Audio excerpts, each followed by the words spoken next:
Welcome to arguably the most important video on the program. Do not watch this video if you're in the car listening or if you're, not fully focused.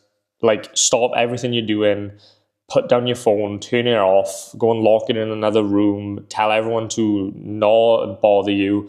You need to pay attention to this because this is, like I said, arguably the most important video in this entire program. And if you get this right, everything becomes easy. This is like the 80%, right? Like, this is the thing that matters more than anything. It doesn't matter about whatever marketing strategies you use and all that stuff. In comparison to this, it's negligible. Like, if you get this right, you can literally transform your agency overnight. And no one else is teaching you this stuff. And the level of depth that we're going to go into in this one is honestly insane. And so make sure you're locked in. Make sure you take notes. You're going to have to go through this video 3, 4, 5 times. And I would highly recommend that you literally brainwash yourself for this video and go over it and over it and over it and really get this into your brain. Literally this video, if you learn this stuff, like, this is going to serve you for the rest of your life. Like, it's not just going to serve you in OFM. It's going to serve you if you want to be an entrepreneur and you want to be a business owner. Knowing this is going to put you ahead of everyone else. This is the type of stuff that the 1% know that other people don't, right? And even a lot of the 1% don't know this stuff, I would argue, is even less, right? And so, like, if you get this right, then, I mean, oh my God, especially in this industry, you are going to crush it, right? So, that being said, welcome to Alchemy of Acquisition, which is offer creation, right?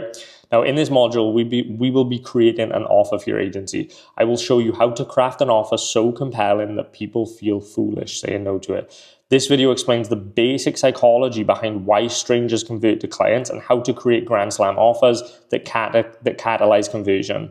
This is the most important video in this entire program. If you get this wrong, it's game over. And I mean that. That's the purpose of this video. This video is divided into 2 segments. The first segment focuses on understanding the psychology behind conversion, why people buy, and what driving forces lead them to become your clients. And the second part covers the actual offer creation process, where we're going to be diving into a step-by-step method to build an offer. And we're going to craft something irresistible that potential clients cannot turn down. But to create an offer, we must first understand the psychology behind why people convert and buy. We need to forge and craft an offer based on an understanding of psychology. The offer comes second, the market comes first. If you understand the market and what they want to hear, you can craft an offer that meets their needs and ensures success. And I would argue that this is one of the most, if not the most important videos in this entire program. It aligns with the Pareto principle, which is the 80-20 rule. If you get the offer right, 80% of the work's done. And that's, like, really, really real. People do not understand how important this is, right? And I implore you to follow this one properly. Don't 2x it, don't speed it up. Pay close attention to it, right? To craft an offer, we must first understand the person we are crafting for. We don't create an offer for our service. We create an offer for a person. If we understand that person, what makes them tick, and why they act the way they do, we can put things in place to make them take action. So let's get started. Now, the first thing I want to cover is the 6 foundations, right? Now, the 6 foundations of client acquisition, and client acquisition is just converting a human from stranger to a client, right? But to do that, it requires 6 things. And those 6 things are drive, goal, problem, pain, action, and confidence, right? So to convert a human from stranger to a client, there needs to be some type of drive, an unconscious driving force of human behavior, the core and root reason for taking action or making a decision to get or escape something, right? That's really what it means. Then you have the goal, right? Which is a future situation that they want to live in, manifest, or see come true. Then you have the problem, an obstacle standing in the way of them achieving their goal. Then you have the pain, an unpleasant feeling or emotion created by the problem they are facing. Then you have an action, mental decisions and physical behavior taken to alleviate pain. And then you have the confidence, right? Having faith, belief, and trust in someone or a company to solve problems. Now, rule number 1, right? Rule number 1 of client acquisition is focus on these 6 foundations, right? That is rule number 1. Focus on these 6 foundations. Whenever it comes to client acquisition, creating offers, these are the 6 foundations. These are the only things that actually matter, right? Rule number 2 of client acquisition, don't forget rule number 1, right? Now, client acquisition is simply understanding and leveraging their core drives, recognizing their goal and a desired future state someone has, right? Defining and understanding the obstacles to said desired state, creating and recognizing pain created by the problem, eliciting decisions and actions that alleviate pain created by problems, and finally, building confidence in the person's perception of your ability to solve. Now, all 6 of these things are required to acquire a client, aka convert a stranger into a customer. Drives create goals, goals create problems, problems create pain, pain creates action, right? And so action requires confidence. And these are the first principles of the psychology behind client acquisition. And so use a basic visualizer that I made on my whiteboard. I'm not an artist, but this will do. I literally made it on my whiteboard, took a picture and put it on this doc, right? Now, if we visualize these 6 things, right, in action, this is what it looks like. So we've got the stranger, and in their head, so we've got the stranger, you, right?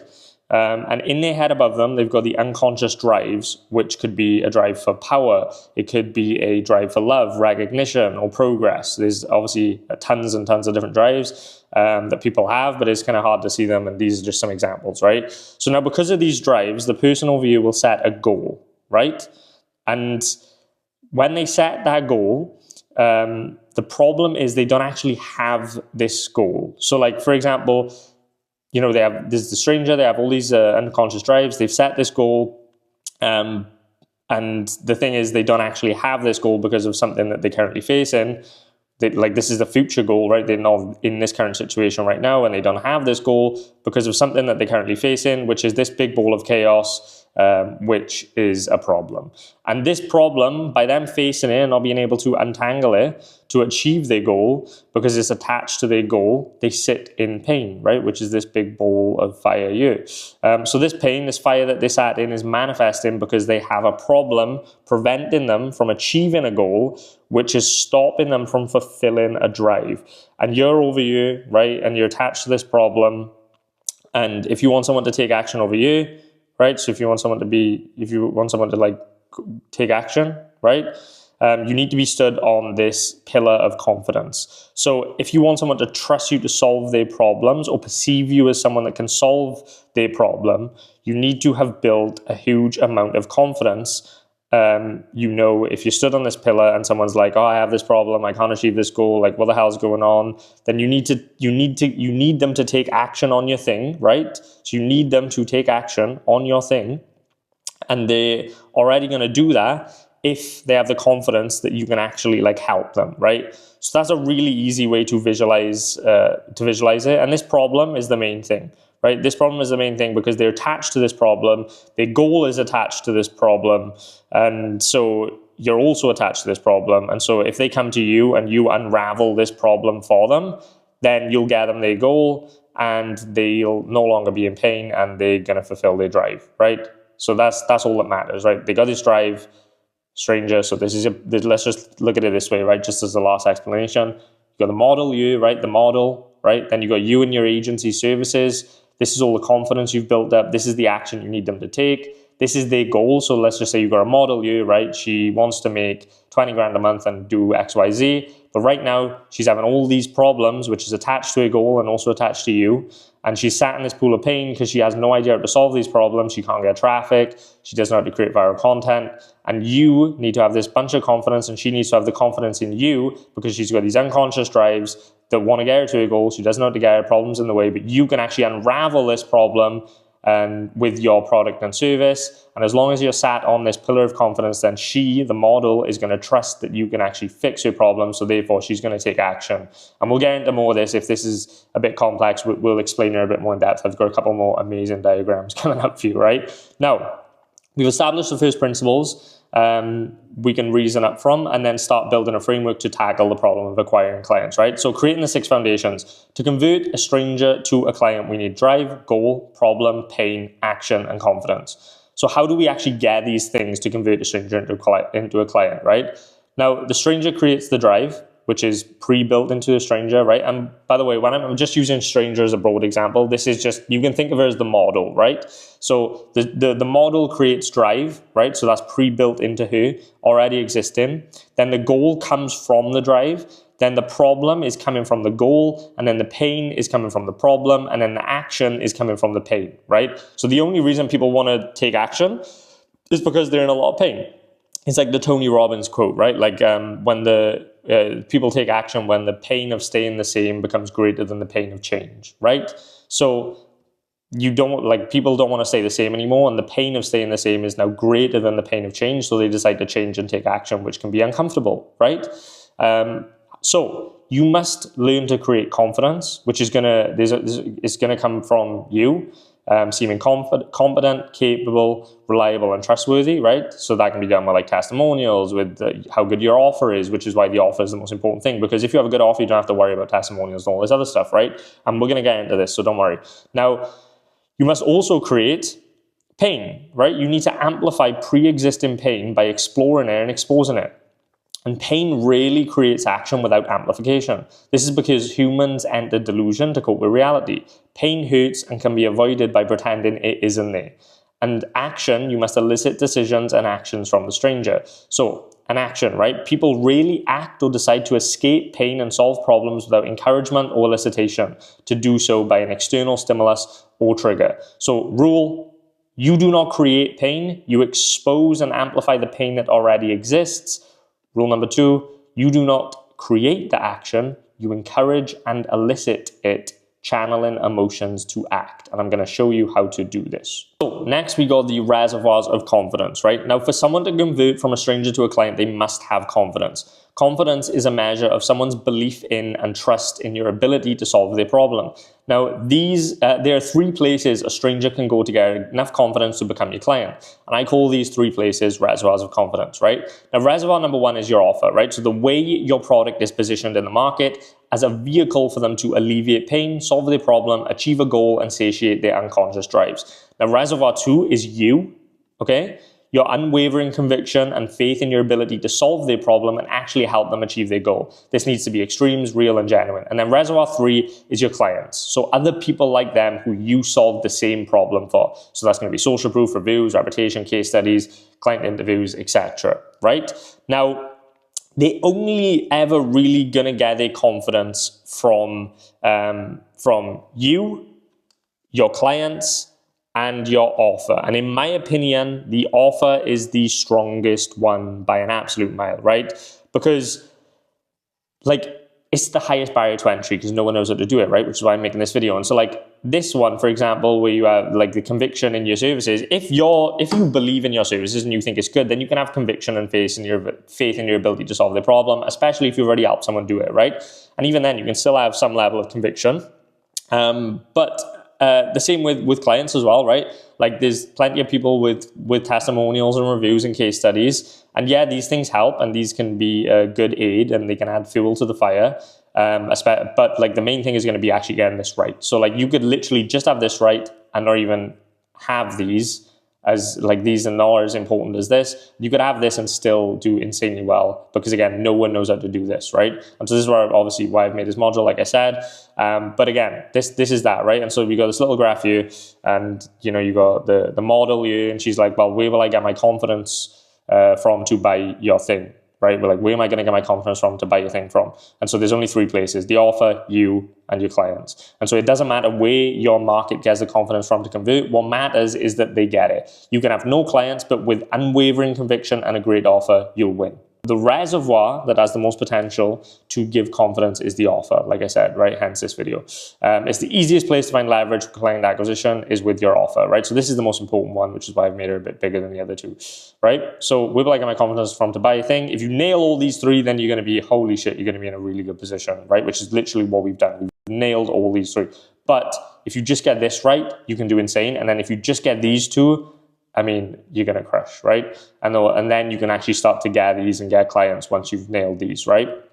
So that being said, right, now we're going to talk about the reservoirs of pain. So we've talked about the reservoirs of confidence, and now we're going to talk about the reservoirs of pain. Because remember, pain and confidence is the two main driving factors for someone to actually want to work with you, right? So it's the main driving factors for a model to actually convert from a stranger to a client, right? So for someone to convert from a stranger to a client, they must have pain.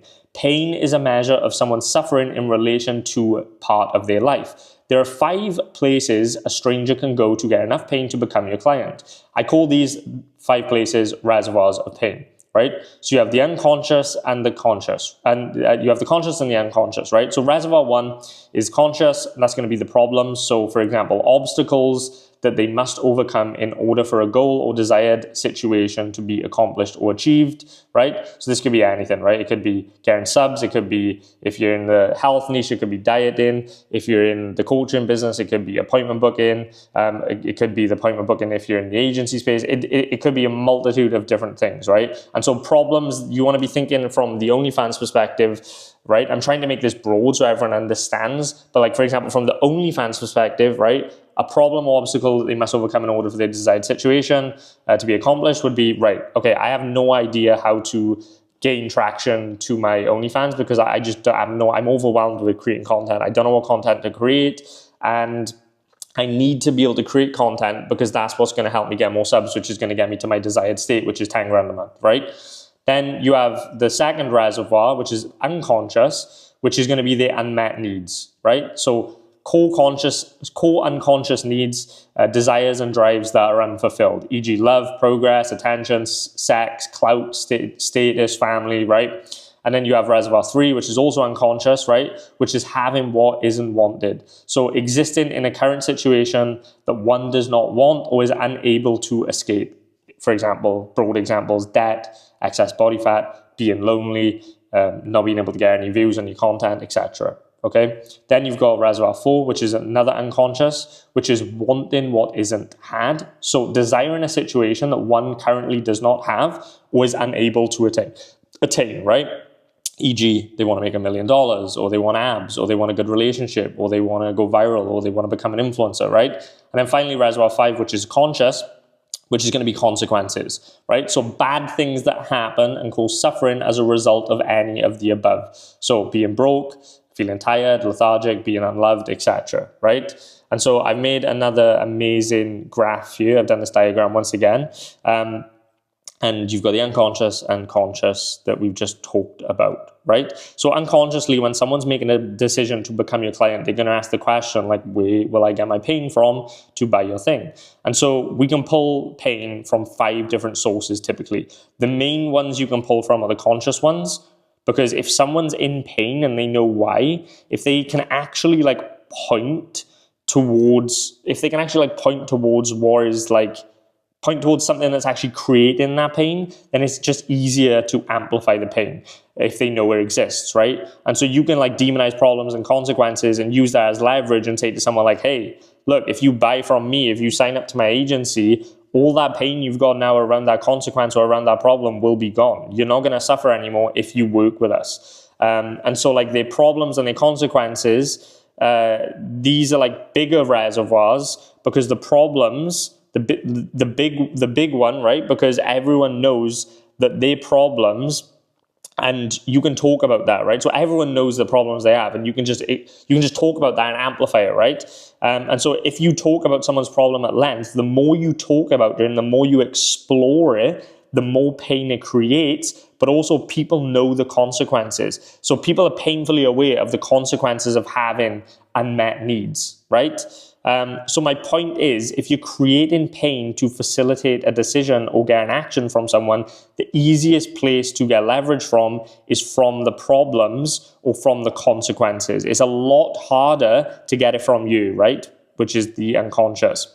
So it's a lot harder to get the pain from you, but it will still come from you.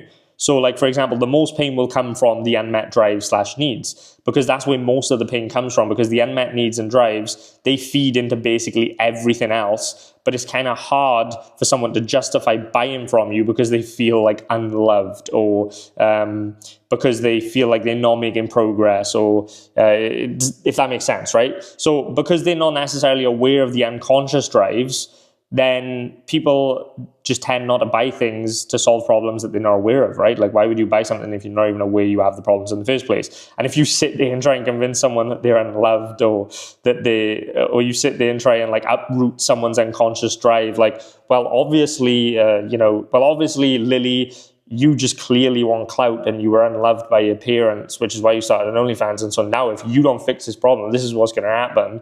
And they're not even aware. As soon as you do that, their ego is just going to get in the way, and you can't, and you just can't do it, right? Like they're not going to agree. The ego is going to get in the way, put their guard up. And so like unconscious ones aren't really like options, as it's just going to trigger the ego. So that's really where you're going to be pulling pain from, is you're going to be pulling pain from you, but it's going to be from the actual conscious problems, right? And so the easiest place to extract pain is from the person's problem and current consequences, because it's the most discrete place to get it. The better you understand the problem and the consequences of it going unsolved, the more pain you can build. This is why you need to know your market. This is why you need to study OnlyFans creators. You need to study what their consequences are, what their problems are, right? And so, like I said, I'll go over that again, right? The easiest place to extract pain is from the person's problem and current consequences, because it is the most discrete place to get it. The better you understand their problem and consequences of it going unsolved, the more pain you can build. And remember, the more pain you build creates action, right? This is because people associate pain mainly with problems and consequences they are facing, because they are conscious, right? So people associate pain mainly with the problems and consequences they are facing because they are conscious. People are aware of the pain caused by the unconscious pools, but they can't attribute that to pain accurately because it's unconscious. So instead, they blame it on their problems and current consequences. And side note, right, to amplify pain, you must be discreet. You cannot blatantly try to create pain in someone by telling them that they're in pain. It must be indirect, like I explained. So there's 4 ways, we're getting to the meat and potatoes of how you actually amplify these pains, right? Because this is really important. So there are 4 ways to indirectly amplify pain. The first way is to ask questions that by the nature of them answering creates pain. The second way is to explore problems but that by the nature of you exploring creates pain. The third way is to discuss the consequences they're experiencing because of their situation. And the fourth way is to create seriousness, explaining the weight of the situation and consequences. And so examples would be like, right, so, Lily, right now you're currently not getting any subs to your OnlyFans. Why is that? And then they're gonna start to dive deeper into that topic, which is gonna amplify their pain, right? And then again, you can explore those problems that by the nature of you exploring creates even more pain. So then you can be like, okay, so Lily, you've told me that you can't get subs, but can you like expand on that problem for me? And then again, you're gonna continue to amplify the pain. And then once they answer that, okay, so what's the actual knock-on effect of this problem of not being able to get subs? Like, what's the knock-on effect of this problem in your life? And then they're going to be like, oh yeah, I can't afford rent, or blah, blah, blah, blah, blah, right? And you're just amplifying their pain. And then again, the fourth way is, okay, Lily, so if you don't fix this problem of being able to get subs and it gets worse, like, what would that actually mean for your OnlyFans or for your life? Like, what would that actually mean? And then she's going to explain it, and you're just amplifying pain, right? And so these are examples that you can use during sales calls, but also applies to appointment booking, right? So when you're speaking to them on Instagram or WhatsApp or wherever, right? Or cold calling, it doesn't matter, right? So like, this is the examples that you can use. And so it doesn't matter where your prospect gets the pain from to convert. What matters is they get it. And now it might sound unethical to purposely amplify someone's suffering, but I see it the same way a doctor sees it. If I need to make someone temporarily suffer to stop the suffering forever, then I will, right? So if I know I can truly genuinely help someone, and I've got to make them suffer on the sales call or in the appointment booking and expose and exploit that pain for them to make a decision, because I know otherwise they're not going to make a decision, and I know my service can help them, then I'm going to do it, because that means I can stop the suffering forever because I'm helping them with my service, right? And so this is really powerful stuff. And so obviously, like, you need to be using this in the right way, and don't go and use it and be unethical and just go and use it to manipulate people, because it's very powerful stuff, right? Now, the next thing that we're going to talk about, which is really exciting stuff, is action thresholds, right? So action threshold is is really, really exciting. So we've kind of touched on it briefly, but I'm going to explain like why it will make someone take action, right? So action thresholds explain the point at which a stranger takes action to become a client. So just think, right? Action threshold explain the point at which, like, if you're on a call or speaking to a model, the action threshold is the point at where they're going to decide whether or not to become a client, right? So this is a model and doesn't represent the objective nature of human behavior. So it's just a mental model, but it helps us understand how pain and confidence fit into acquisition. So every stranger you can serve in your market has an action threshold, some low, some high, and the driving forces of action in client acquisition are pain and confidence, like we've talked about, right? And so use an arbitrary equation to explain this point. Now, if we take the percentage of pain that someone is in and the percentage of confidence that they have in your ability to solve that pain, and then divide it by 2, then we get a percentage chance of action. So for example, right, let's just say, someone's got a problem and they're in 60% pain and it's unbearable and they want to solve it. And then let's say they've got a 75% certainty or confidence that you can actually solve the problem for them to alleviate the pain. If we then divide that by 2, then we get an average of 67.5% chance that they will actually take action. And if someone's action threshold exists below 67.5%, then obviously they will take action, right? So people who are on the fence, teetering just below the action threshold, if you actually ramp up pain and confidence, then you'll actually trigger that threshold, right? So when you're like on a sales call, you're about to close, you're closing, but they're just on the fence, or maybe you're speaking to them on WhatsApp and they're just like, they're on the fence, wherever it is, right? When you're in a situation trying to get them to become a client, when they're like on the fence and they're just like kind of I'm in and are in, what that could mean is that the action threshold could be like 68.2% and you've got them to like a 67.5%. So all you need to do is just like budget up slightly and they'll make a decision. And so this is how actions are taken, right? And so all you need to do there is, like, if you ramp up the pain and confidence, you'll trigger that action threshold. So again, confidence can sort of be measured out of like 100. It's like, if I have 100% certainty this person can solve the problem for me, or maybe I'm at like 50% certainty that they can solve it. But pain, on the other hand, goes to infinity, right? So there's a saying that hell is a bottomless pit. And the idea behind that is it doesn't matter how much pain you're in, you can always be in more pain, right? And so again, there's no real like way to measure this, but it's simple, right? The more pain a stranger is in and the more confidence you give them, the better chances of triggering an action.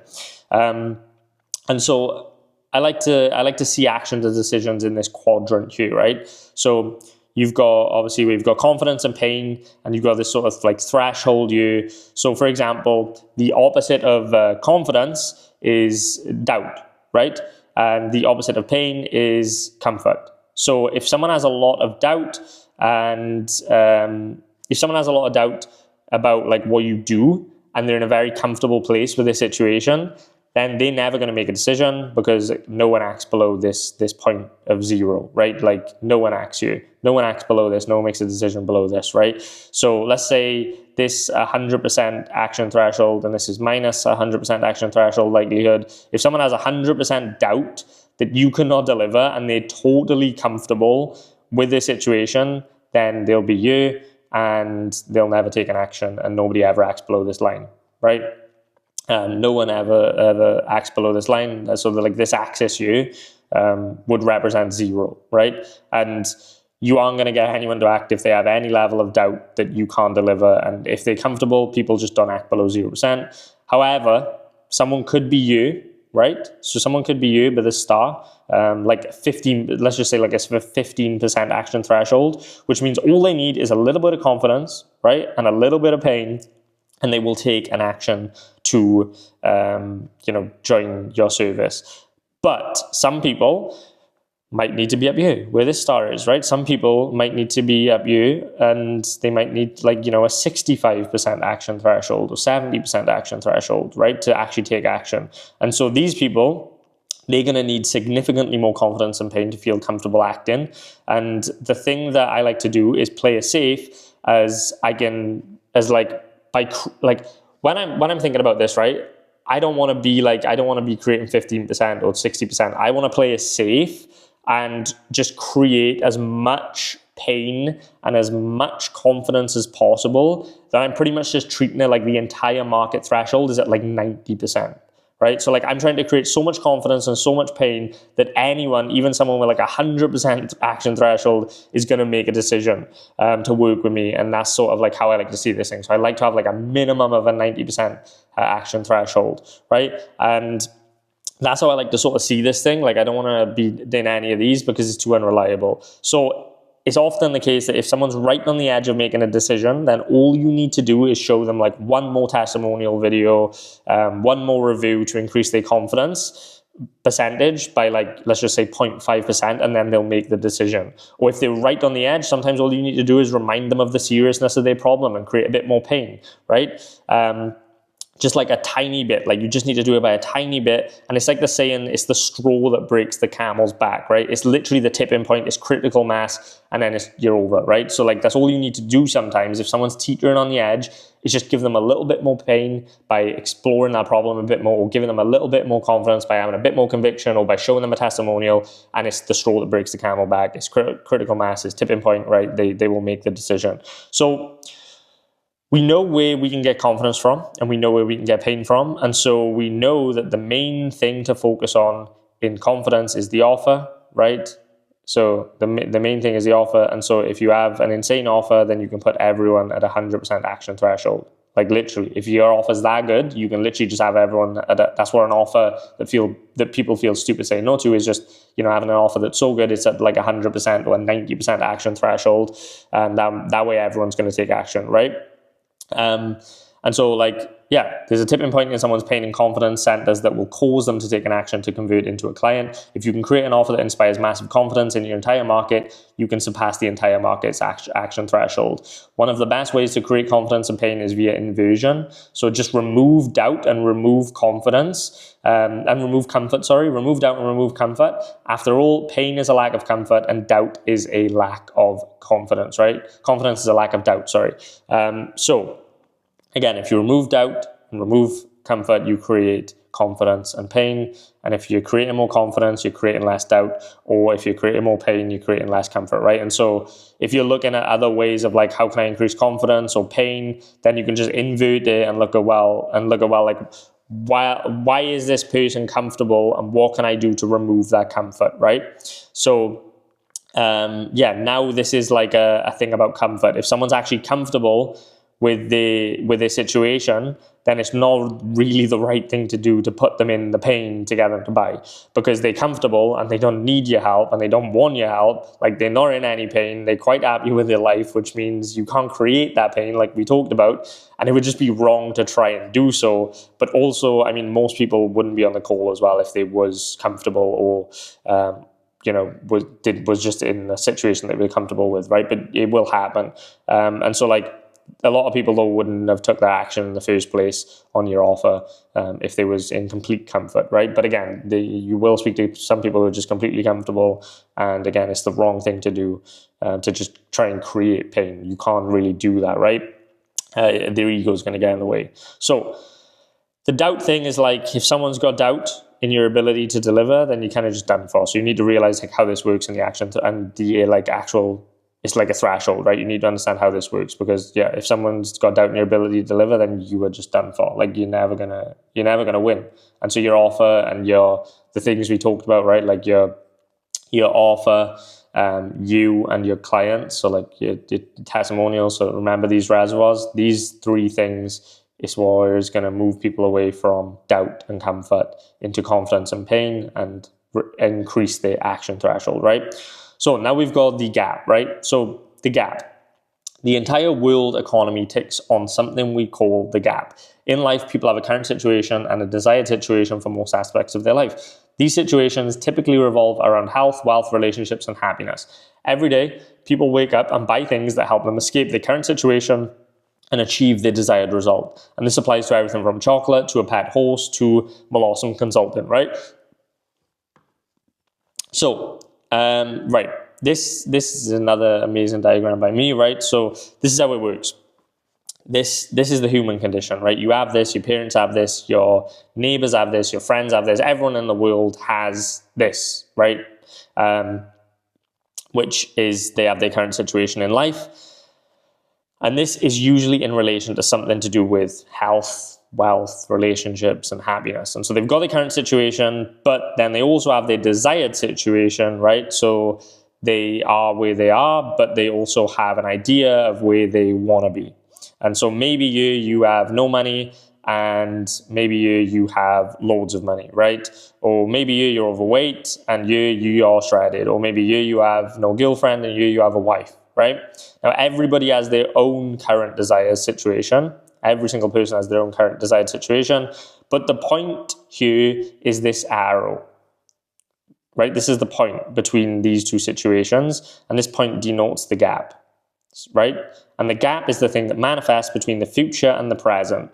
The desired future and the current present, there's a gap of time and energy, right? And this is just a quick mental model to understand, right?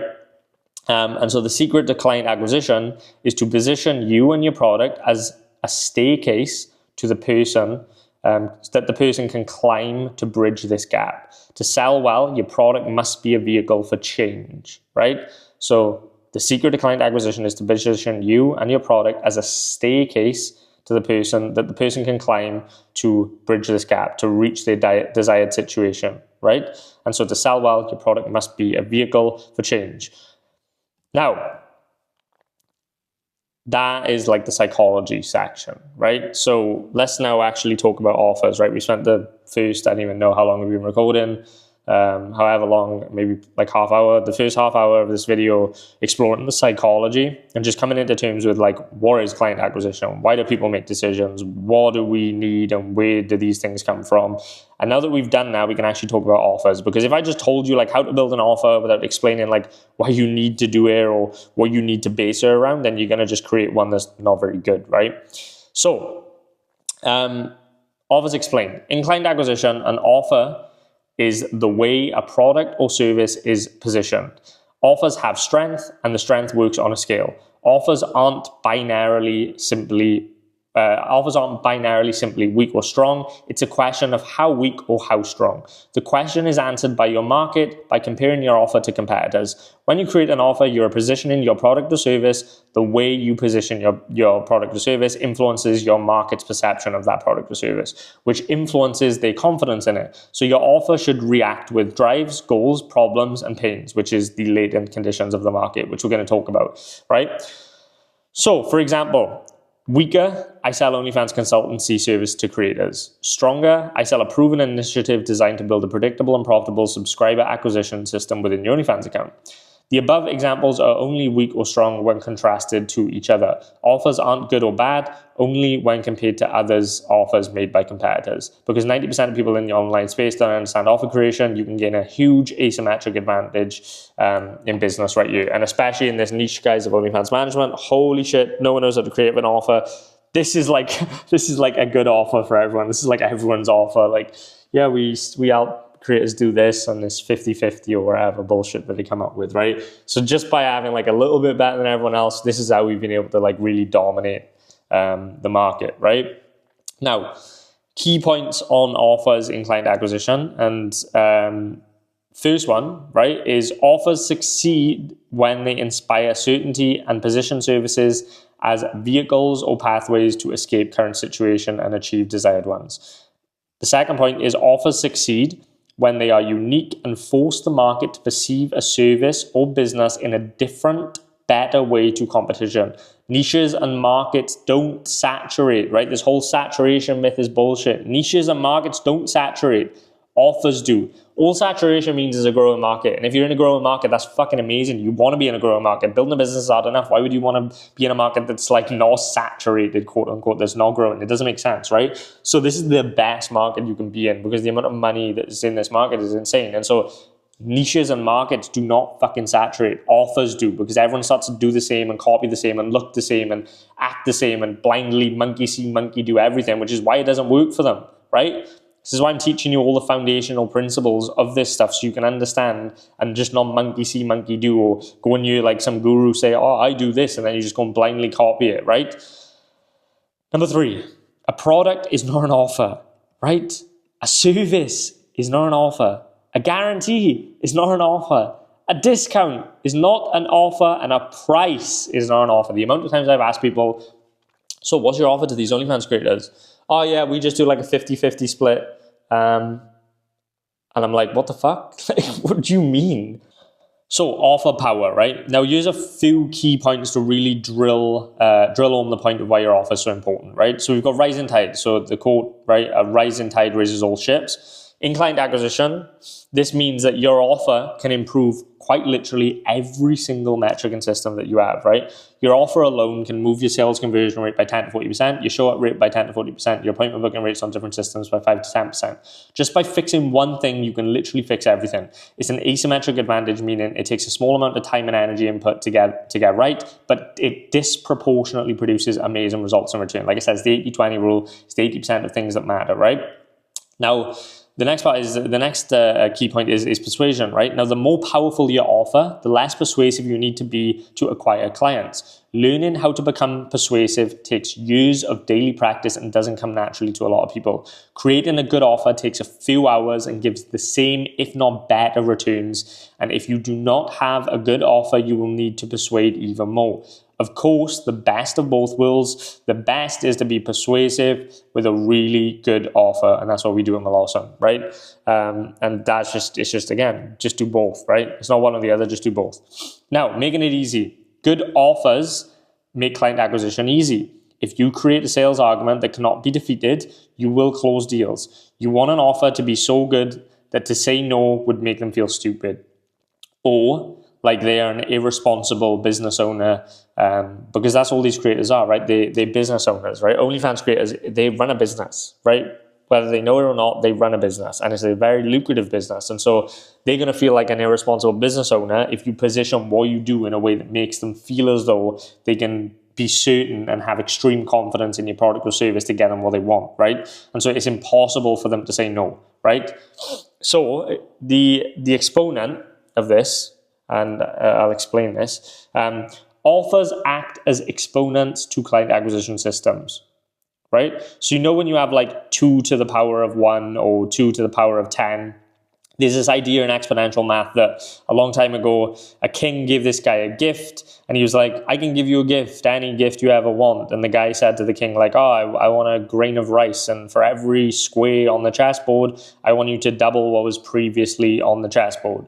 So like if you start with 1 grain of rice and then you move to the second square, well, you've got 3 grains of rice. And then you double that, and you double what was on the second one and double what was on the third one, and then eventually you have like 2 to the power of like 30, right? Which is like millions. And so exponents, right? Or exponents, if power offers act as exponents, right? So like if your offer is 9 times stronger than the average person, then you're going to get 9 times the result. So it's not like 2 times 9, it's like 2 times 2 times 2 times 2 times 2 times 2 times 2 times 2, whatever, right? Like to 9, right? If that makes sense. So exponents are key to understand as they drive exponential growth. And you want to have an offer where you can like just literally power of 10 everything, right? If you can literally just to the power of 10 everything in your client acquisition system or process, you're going to do insane, right? So like I said, a bad offer can be represented like this, like 2 to the power of 1 is 2. An okay offer can be represented like this, 2 to the power of 3 is 8. And a banging offer, an irresistible offer can be represented like this, right? Which is like 2 to the power of 9, which is like 512, right? And so it's just exponential. And so like if you can do this to like every system, right? If you can just add to the power of 9 or add, you can just to the power of 10 everything in your client acquisition system process, then this is the result, right? So next we've got the offer composition, right? So this is like how to actually compose the offer and the components of an offer, right? So these are just like all the components, variables of an offer, right? So we've got the outcome, right? Which is the promise. And that should align with the goal and desired situation of your market, so the market of OnlyFans creators. Then you've got the time frame, so how long it takes to deploy the methodology to achieve the outcome result. Another way to look at methodology is like the strategy, right, of how they actually achieve the outcome result. You need to lay that out for them. Then you've got the method, right, so the tangible, clear methodology as to how the outcome's actually achieved, right? Then you've got the secrets, so your unique way of executing the methodology and making it work. Then you've got the safety net, which is the risk reversal. So a guarantee, a way to protect, feel safe and confident. And then you've got the polarization, which is excluding people it isn't for to bring people it is even closer, right? So like if you're going after if you're going after like the OnlyFans creators that are brand new, so like if you're going after girls that want to start OnlyFans, for example, then you need to polarize that you only work with those people. And so that way you're not going to go and randomly take on a girl that's making 10 grand a month when she decides to come to you, because then you're not sticking to your offer. And that's not going to work in the long term, right? So like if you want to specifically target like people that want to start OnlyFans, and that's where your offer should be created around. And so you speak and use language and talk to that specific part of the market segment, and you polarize. So like everyone else that comes along, like if a creator comes along that's making like 50 grand a month and wants to work with you, you're like, it's never going to happen in the first place, because you're specifically saying like you only work with new creators and you're being polarizing. So then the new creators are going to feel like, oh my God, this is really for me, which is going to help you. And then everyone else is not going to listen because it's not for them, right? Then you've got the pricing. So how much it actually costs to claim the offer and make it happen. So for example, whether you do pay on results and take like 50 or wherever you want to do, right? Whether you charge 2K up front plus 35% in the back end of thing, or if you do a sub service, like if you just offer traffic, whether you offer like, 40% of just sub rev, wherever it is that you do, right? Depending on your offer and service. Now, so for example, some examples of like the promise that should align with the goal and desired situation of your market, right? So examples of the outcome would be like stuff like 20K in new monthly revenue, that's the outcome, or 5,000 new subs, or lose 30 kg, or get a wife, right? These are all obviously different markets. Like I'm giving broad examples so you can just understand what it is. And then that way it's just going to be easier for you to create, right?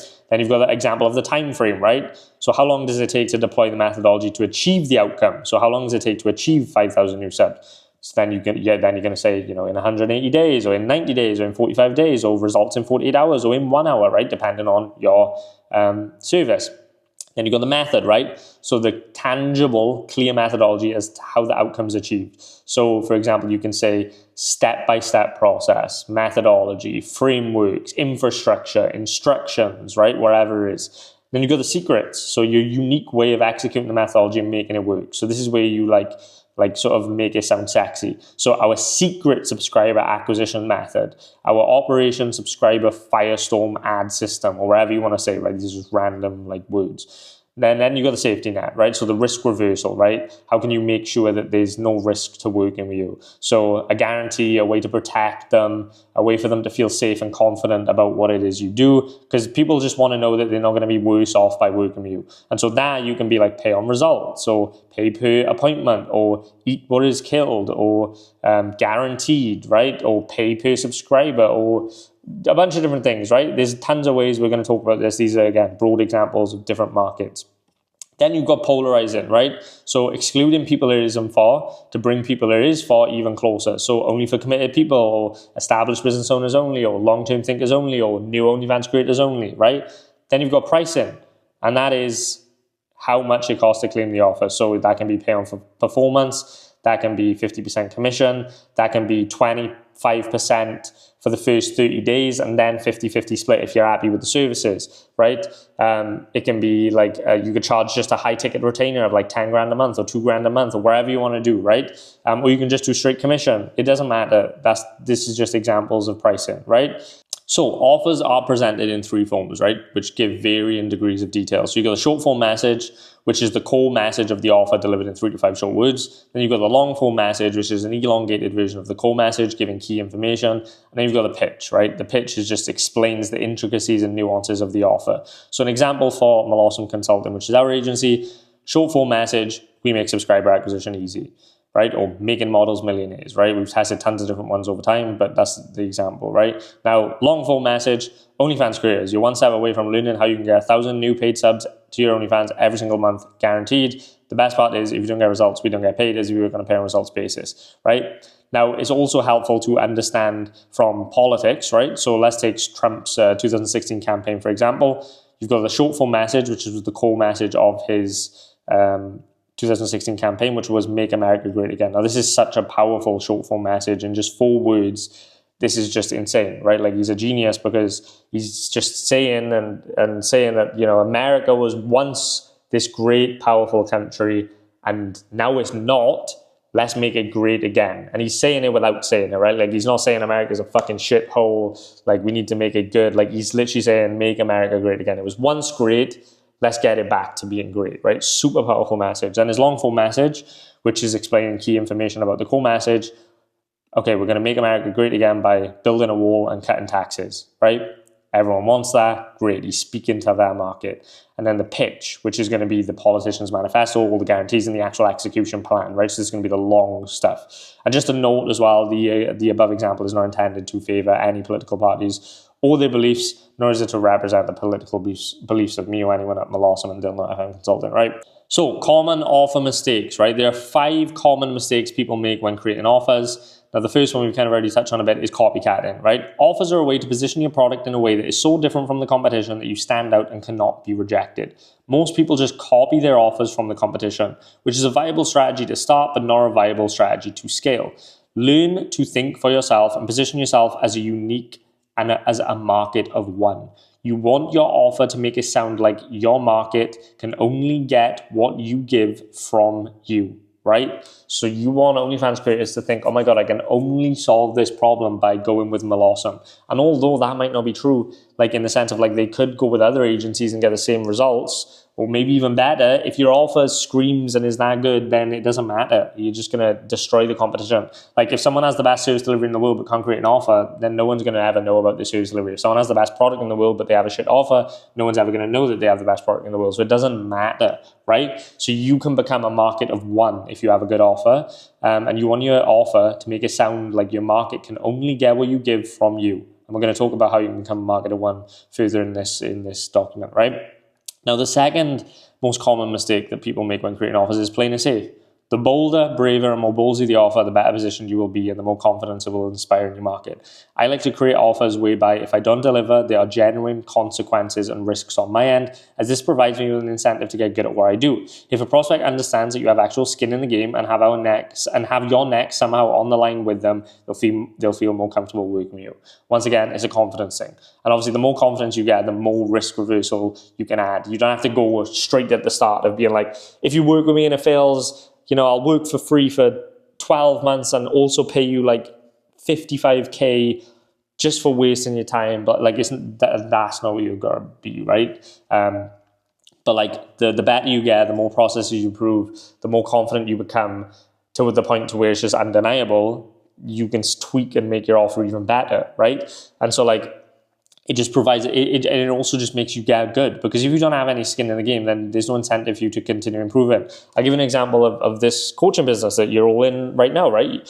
The only reason I'm making this videos and I continue to iterate and make the product better is because I've got skin in the game, so my offer's good and I want to improve and I want to help people, and it's kind of like an ego thing as well, that I also want I want to have the best OFM product that's just miles above everyone else's, right? Because that's the most important thing, because then that helps me make my offers better, which again makes me more money, right?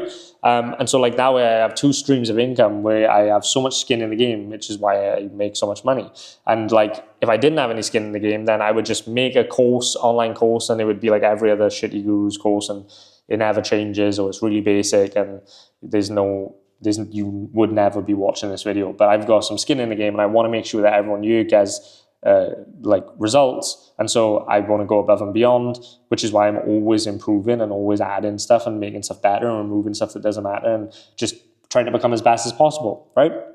And so the next big offer mistake that people make is complicating it. Complicated offers confuse people. You want your offer to be clean, simple, and easy to understand. You want to think about offers from an MVO perspective, which is the minimal viable offer. So ask yourself, what can I remove from this offer while still making it as grand slam as possible? The best way to strengthen an offer is to remove stuff, not add stuff. If your short form message, long form message, and pitch is complicated, you'll lose deals. A lot of people think adding more stuff and adding more complexity is what makes stuff better. Oh, we're going to add TikTok. We're also going to do Reels. We're also going to do YouTube. We're also going to do dating apps. We're also going to do this. We're going to add them all into our offer, and it's going to be amazing. It doesn't, because you actually just end up being shit, and you actually just end up not being good at anything, and you end up overcomplicating everything. And so sometimes it's always better to remove stuff and not add stuff.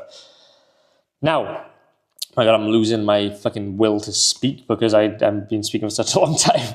Right, now, non-industry specific, right? If you are working in a certain market, your offer should be tailored to the market. Sounds simple enough, but you want to use industry-specific buzzwords and expectations. Otherwise, you will alienate your market and not resonate with them, right? So this is a big mistake people make. In the OnlyFans management niche, you want to be using words like subs and like all these niche-specific words that are in that market. Otherwise, like it would be a terrible decision to be, even though OnlyFans creators are business owners, it would be terrible to call out business owners in your offer because they don't think of it that way and the market doesn't see it that way, right? And that's an example. And so like it would also be a terrible way to call subscribers clients, because even though the subscribers are clients, like literally they are, like all the subscribers on your OnlyFans page is just clients of that business. They're just clients of that OnlyFans creator. If you started creating your offer and your ads and all your copy around like, we help business owners get more clients, well, no OnlyFans creator is going to fucking like click or do anything, right? It just doesn't work. And then the fifth most common mistake people make when creating offers is basing it on the product, right? So basing it on your service, product, service, kind of the same thing, right? You should never build your offer around the service or product, right? So you should never do it, right? You should never build your offer around like what you do as an agency. Instead, you should build your service or your product around your offer. And the reason I say product or service, some people might sell like a simple product that's like, this is what I mean about creative. Like there's agencies that will just sell like a TikTok product software to OnlyFans creators, or that's the point, right? So like you should never build your offer around that product or service. Instead, you should build your service around your offer, right? So you create the offer and you build your service around the offer, right? And so start with a bold claim that people genuinely care about and want, and then figure out how to build a product or service that delivers it. So this is the most fatal mistake people make. They limit their promises and claims to their skill set instead of using claims and promises to stretch their skill set. An offer should make you uncomfortable and should force you to improve, right? Like that's what really motivates you to do better. Because otherwise you can't pay the bills or you get fucked or wherever, right? I don't mean fucked in the literal sense, but, I think you get the point. Now, the next part is product offer relationships, right? Or service offer relationships, whatever you want to call it. I'm going to tell you two really uncomfortable truths. The harder it is for you to build your product and service, the easier it is for you to acquire clients. And the easier it is for you to build a product and service, the harder it is for you to acquire clients. If you want to make client acquisition easy, you have to make your product/service development hard. That's the trade-off. Why? Because great offers are built on great products and services. Great products and services are hard to build. The more time, blood, sweat, and tears you put into your product or service, the more confidence you will inspire. The harder your product or service equals the better offer, which equals the more confidence. And for example, harder product and service equals the more conviction you have in it, since you actually built the fucking service, and that's going to equal more confidence, right? And then the same with your clients, right? The harder the product or service was to build equals the more client love, equals better results, and therefore equals the more confidence. Remember this graphic, where will I get my confidence to buy your thing from? It's going to come from the offer, it's going to come from you, your conviction, and your client's results. And so like the longer it takes to build a product or service, the better you're going to do, the better the offer you can make. So really like I would honestly, like if I was like building an OnlyFans agency from scratch, like what I'm doing is I'm going to go find a bunch of different clients and I'm going to like try and prove a process with one particular client, right? So I might go and get like brand new clients. I might like who've never done OnlyFans before, that are like uni students. And then I might also go and get another client that like doesn't have OnlyFans, that's brand new, but has a massive audience, like 200,000 followers on Instagram, and she's an influencer. Then I might go and work with a client who's already doing OnlyFans at like medium range, maybe she has like 20,000 subs and she's making like $5,000 a month. I'm going to try and prove a process with one of those clients. And then I'm going to build my product and service around that. So and if I prove a process for all clients, then I'll build a more broad product and service. But I would start with one and I would serve that market and get really good at it and build my product and service around that, right? So like if you're specifically the best in the world at helping influencers launch OnlyFans because you've proved a process with one influencer, well, now you can build an insanely good service, which means you can build a insanely good offer, which means you're going to have more conviction in it, and your clients are going to have better results and more confidence, and you're going to get more love from your clients, and client acquisition is going to be easy, right? And so that's something you need to think about. Now, look at Molossom, for example, right? A company that finds client acquisition easy, too easy to where we literally have to turn ads off all the time because there's just too much, right? Now, time spent building the foundations of Molossom was 4 years. Money spent acquiring new information is over $200,000, and the money lost from testing things and making mistakes, I have no fucking idea, but it's definitely in the range of 6 figures, right? And I guess you could say it's not technically lost because it was more of like an investment in the mistake and the lesson, and that's just the price of business, right? If you want to get to 6 figures, you're probably going to lose a few thousand. If you want to get to 7 figures, you're going to lose probably 5 figures or sometimes even 6 figures, right? And I'm very risk taking, so like I spend a lot of fucking money on stuff like information and all this kind of stuff, right? So again, offer for Molossom, right? The example of us, you know, if we find client acquisition easy, the offer is insane. It screams confidence. Myself, right? And all my sales reps and my team, we have an ungodly amount of confidence in the service, and clients, they get results, right? So honestly, this is truly my best client acquisition secret. Spending 80% of my time acquiring new information from multiple different industries and spending an obscene amount of time building an insane service, and 20% actually telling models about it, right? So yeah, that is literally the best client acquisition secret of our agency. Is we've just spent 80% of our time acquiring new information, $200,000, right? From multiple different industries. Like we're looking at like what's Amazon doing? We're looking at software companies. We're looking at like fucking hedge funds. We're looking at all these different industries. From info products, we're looking at all these different industries and spending an obscene amount of time and money building an insane service based on all these insights we're getting and based on our actual experience in the market. And we're spending 80% of all our time on that. And then the other 20% is just actually telling models about it, right? Telling models about what we've done and how we've done it and presenting the offer, right? Building a service has been the most painful thing I've ever done, but I've exchanged pain for confidence in the 3 reservoirs of confidence, right? Pain can be cashed in for confidence. And when I say hard, I don't mean hard in the sense that it takes longer than it should or making it hard for the sake of it. I didn't make the service build hard just because it should be hard. I mean hard in the sense that you really need to just put the hours in to deliver greatness, right? People that aren't good at what they do are uncomfortable creating great offers because they fundamentally cannot deliver on them. If you find yourself in this position, the hard truth is it's time to get better. And how do you get better? Well, you've made a good start by investing in this program. You're on the right path. You know, you've put your ego aside and you've jumped on this program.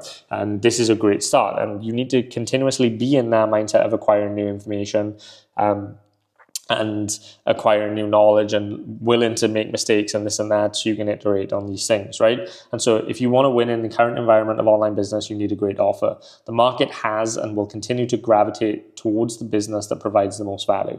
So if your OnlyFans management agency provides the most value, the market will gravitate towards it. And you could literally put all these other agencies out of business, right? Now, if your ability to create fantastic offers is limited by your skill, it's time to become more skillful. Otherwise, you'll be beaten by someone who is willing to. If you can't deliver on something crazy, you need to get better. Your skill should meet the offer. Your offer shouldn't meet your skill, right? Your skill should meet the offer. Your offer shouldn't meet your skill. So you need to always, this is why like people, it really pisses me off, right? And people make their first 10 grand, 20 grand, 50 grand, 100 grand, wherever is baby numbers online, and they go and buy a Lamborghini, or they go and buy dumb shit, or they go and buy a crazy house, or they go and fucking move to Thailand, or they go and do all this dumb shit to feed their ego and to get validation from everyone else to show how great they are because they have trauma deep rooted in them that they are unconscious of, and they just want, the reason they buy the Lambo, the reason they move to the expensive place is because they deep down want to show everyone how great they are, and they deep down just want to like satiate their unmet desires and needs by believing they're good, right? And they come up with delusional coping mechanisms like, no, like this is how you manifest your future, and like you need to like do this, and you need to like move up in life to do this, and blah, blah, blah, blah, blah, blah, all this bullshit. Like it's going to come back and all this like bollocks, right? Now, the thing is, what they would be so much better off doing, this is why, and you might not see it because online every day you're surrounded by all these flashy things and all these entrepreneurs. But I've been in the game for 6 years now, which is baby numbers, and I've spoken to people who've been in the game a lot longer, right? Sam Evans, all these types of people. And all these entrepreneurs that do this stuff, they always are just flash in the pan entrepreneurs. They always disappear. They're successful for a year or 2, 3 years, 4 years, and then they disappear off the face of the earth. Because the entire time they've spent, they've had it easy, they're making money, and instead of leaning into the easiness and just acquiring skills and spending all that money reinvesting into their skills and into their business, into themselves, to actually build something and create a legacy, and not just to create a legacy, but just create like actual wealth, they're like, nah, I want to do all the flashy things and show everyone how good I am and like feed my ego, and that's the harsh reality, right? They go and buy the watches and the cigars, and they go and try and be like someone they're not, and they go and the 20 grand a month they make, and they spend 15 grand a month just showing everyone how great they are, and they cope and delude themselves and like, oh, it's branding or whatever, right? But like the difference with me is like I didn't buy the nice car until I was a millionaire in liquid. Like I had $1 million liquid in my fucking bank account before I bought the nice car, and that car is still a cheap car. And I had like fucking $3 million before I decided to go and get a home, like a house, right? And so like I spent all my money for like 4 years just on skills and just becoming more skillful, because I knew if I became the most skillful, no one else can compete with me, which is why my YouTube channel and my free program is probably like more is better than the majority of people's paid stuff in this space, because everyone's just like this flashy, shiny things that they sell. And like the shit I do is actually based on skill and knowledge and information, which is why I will beat all these entrepreneurs in the long term, and why I will become a multi-billionaire, right? Like I'm not trying to like be the amazing, flashy Ferrari guy, although I will get the nice things when I just literally feel like it. That's not my focus. Like my focus is to build something great and just become a billionaire. Like I'm like a sick entrepreneur that wants to spend like all my time building and making stuff better and acquiring new skills. And like I said, there was literally time periods in our agency where we would make 50 grand a month, 50 grand a month, like cash collected profit. And I would be like, how the fuck do I get rid of this money? Because there's no good sat in the bank. Like we're getting scammed in the bank by having 50 grand sat there, because firstly, it's fractional reserve banking. Secondly, inflation's there. And then we've also got to pay taxes on it as well. And education's a write-off. And so like you're getting like taxed in so many different ways. You're getting actual taxed on the tax. But you're also getting taxed just by having money in your bank, because like if you look at like how much the dollar's lost, it's like 97%. And so like, you know, it's crazy. And so like, I'm like, right, how can I get rid of this money to gain information and learn new skills so I can become better, so I can make more money, right? Which is why I've progressed so fast. But no one does it, because they're so attached to money and they put money on a pedestal and it doesn't fucking matter. Or they're saving up for the Lambo or the house to show others how great they are. But that's the biggest mistake you can make, and that's how you end up losing. And yeah, anyone can make 10 grand a month and 20 grand a month and 50 grand a month for the first year or 2 years or 3 years and have some luck and have basic skill and do it. It's really easy to make money. Like it really fucking is, right? And so like it's easy to do that. But if you actually want to sustain that and not be a flash in the pan entrepreneur and end up getting a job in like the next 4 years, and after having to go back to a job because you haven't learned anything, then you need to figure this shit out, right? And so again, if you want to win in the current environment of online business, you need a great offer, and the market has and will continue to gravitate towards the business that provides the most value. If your ability to create fantastic offers is limited by your skill, it's time to become more skillful. Otherwise, you'll be beaten by someone who is willing to become more skillful. Again, the reason people can't compete with me is because I'm spending all my money on becoming more skillful and all my time and all my resources in becoming more skillful. If you can't deliver on something crazy, you need to get better. Your skill should meet the offer. Your offer shouldn't meet the skill, right? Next, pricing philosophy. Now, before you can price your offer, you need to know 3 things, and credit to Hormozi for this genius here. This is not my work. This is Hormozi. This is genius section right here, right? Now, price to value discrepancy, right? This is what you need to know. People buy your products and services because they believe that what they're getting in value is superior to price. You want to create price to value discrepancy, meaning you will make your offer seem way more valuable than the price you are charging for it. If someone thinks the value is below price after purchasing, your business is doomed. Most businesses are below this line, which is why they struggle so much with client acquisition. Average products put you at the point of cancellation or below. There are two ways to improve the discrepancy between price and value, right? So you've got the price here, and you've got the price to value discrepancy. So like if they're over this line and they think that the value is more than the price, then they will actually buy. But if it's below, then that's the point of cancellation, right? If the price exceeds the value and they believe the value's down here and the price is up here, then they're gonna not buy your thing, right? Or cancel or shoot. So there's two ways to improve the discrepancy between price and value, right? Now, option one is reduce the price, which is bad. You should never reduce the price. That's where you become a commodity. Option two is increase the price, which is good. So all the rookie agencies that do well in the short term and the agencies that are like, well, all these agencies are charging 50%, so I'm just going to undercut them all and charge 30%. But there's so many reasons why that fails, because if I'm charging 70%, I'm making so much more money that I can make my service delivery and hire talent and make my service delivery so much better than yours because you're only charging 30%, and therefore I can get better results and make them way more money even though the creator only has 30% and I'm taking 70% than you on when the creator's taking 70% and you're taking 30%, right? So again, never reduce the price. Fucking terrible.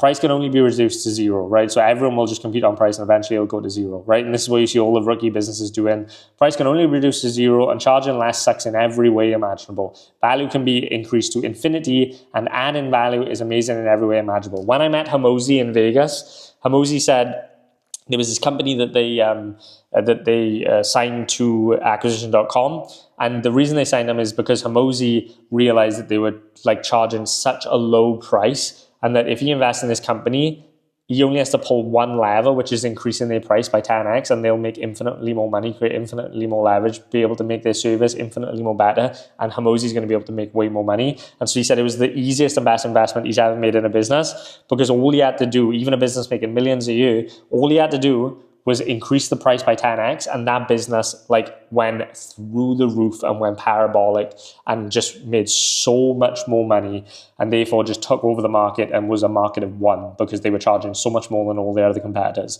So the goal for your market when purchasing products or services is to buy a huge amount of value at a discount, right?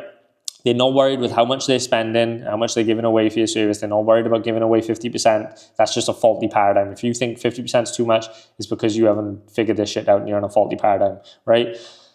They're worried with how much they get for their dollars. So they worry so for example, dollars at a discount, right? And I'm using dollars as an example. So like, for example, if someone's giving you like 50%, they're just worried about what they're actually going to get for that 50%, right? They want that 50% to return them a lot. So it feels like they're getting a discount by giving you 50%, right?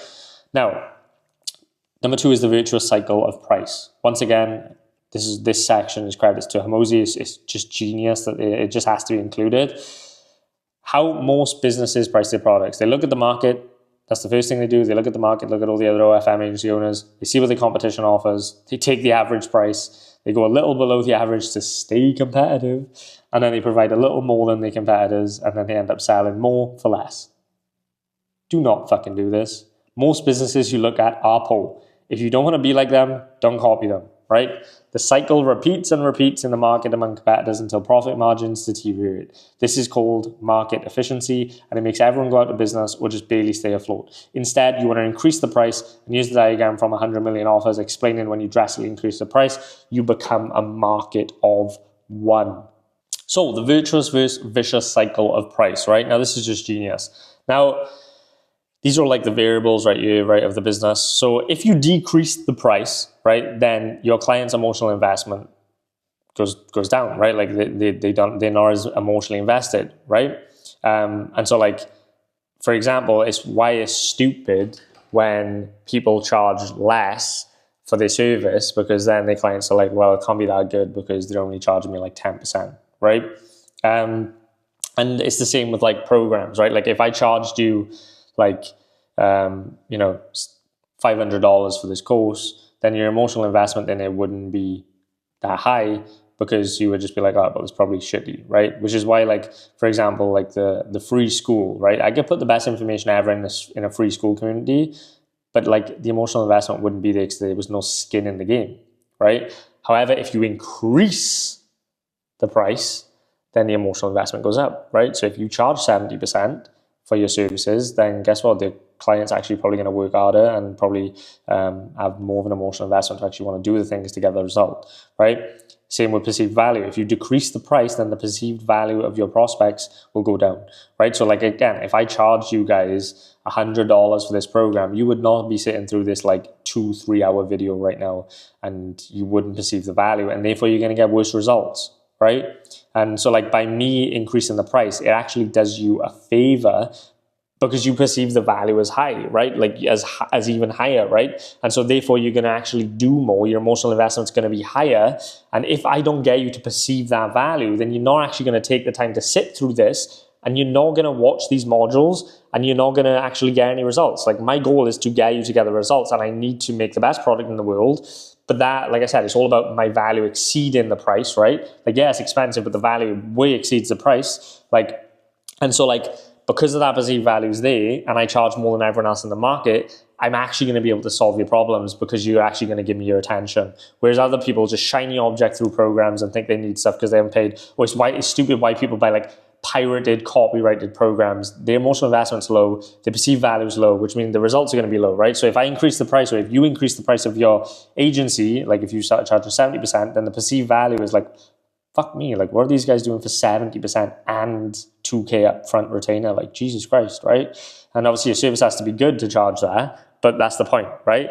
And it's the same, if you decrease your price, well, the results are going to decrease of your clients. Your clients are not going to get as good results if you decrease the price. If you're charging 10, 20%, they're going to be lazy and they're not going to want to do anything, and therefore the results are going to go down. Same with this program, right? If I decrease the price, your results would suffer as a result of it because all of this falls into one. But if you increase the price, then the results are actually going to become better, right? Because again, more perceived value, you're more emotionally invested, and therefore your results will do better. And also as well, right, when it comes to results, if I'm charging more for my product and service, I can then put more money into making the product and service better. I can go and get the best coaches, or I can go and get the best creative directors, or I can go and get better people to increase the product and service, which therefore the results are going to be better, right? And that's the main thing about results, right? If you decrease your price, then you can't do that. Like, you can't compete. But if you increase the price, then you can afford to go and make your service delivery as best as possible by going and finding the talent and going and affording to do paid promos and this and that. And therefore your clients' results are going to go up as a result of it, right? And so like, you know, I can afford to pay Steven and afford to pay Jen, who are like both geniuses, to go and do like pre-mortems and business audits and daily calls because I charge a lot. And I'm putting that money back into the service delivery, which therefore makes you guys get better results, right? Whereas other people will charge like $2,000 or $500, and instead of making their product better because they can't afford it, they just go and buy dumb shit and flex and continue to just market a dog shit product, right? They're literally just wrapping dog shit in like shiny gold foil, right? And that's just how you lose, right?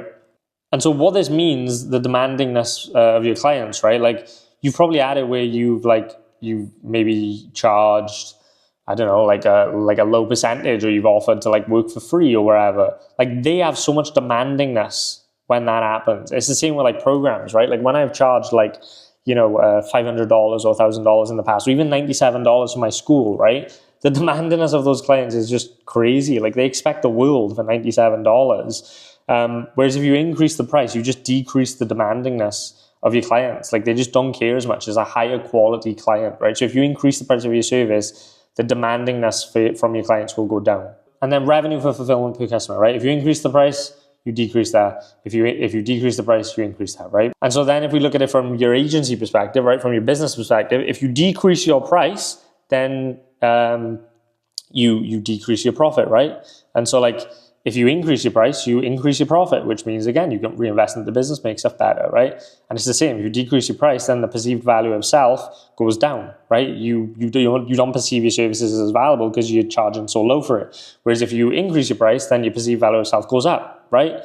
And it's the same with the perception of impact. So results, again, right, on your business. If you decrease it, then the perception of impact result goes down, and if you increase it, it goes up, right? Same with service levels, and same with your sales team conviction, right? You can have better service levels if you increase the price in comparison to decrease, and your sales team's going to have way more conviction if you increase the price in comparison to decrease it. If they sell something more expensive, they have more conviction because they know you can not only afford to put more money into making your service better, not only you got more profit, not only can you pay your sales reps more, but like they also perceive it as a good product because you're charging so high, right?